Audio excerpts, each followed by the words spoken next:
When you are looking to grade an assessment that contains constructed response questions, you're going to see in the status field that your students have needs grading next to their responses. This is because they have each individually constructed some responses that you're going to need to go in and grade either on a student basis or by question.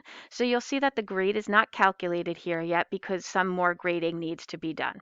So if I want to look at the student's results for the entire assessment, I make sure I have by student selected, and I can go in here and click on the student's row, and it's going to open up all of the questions that they've answered. I can come in here and I could either read, listen to, or watch any videos that they have included. And I can go in here, and after I've listened to those, I can assign a point value. The point values are automatically going to be saved, and you can go in and make adjustments to these at any time you'd like. You might notice a question that you've attached a rubric to, and you can view the rubric right in there to calculate the grade for the student. All you would need to do this is click on the View Rubric link, and it's going to open that viewer up for you that you can go in here and you can click on each of the ratings that you would like to give. And you're going to notice in the bottom right corner that this is automatically going to calculate a grade for you. If you wanted to come in here and make any slight adjustments, maybe give the student a half point, you can certainly do that as well just by typing in the point field. If you wanted to leave some comments in there, you would just need to hover over that little text box icon and you could write some notes in there.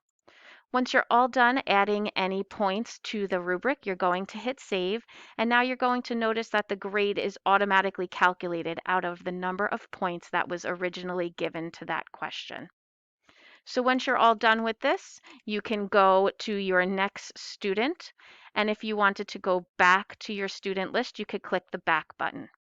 If you wanted to try a different way of grading, you can grade by question. And what's going to happen here is it's going to open up a question list for you, and you would be able to see all of the students' responses in one glance by question. So if I wanted to see how my students did on an equation where they were using the highlight image, it's going to open that up and it's going to show me this. And this is going to give me a quicker way to come in here and grade this.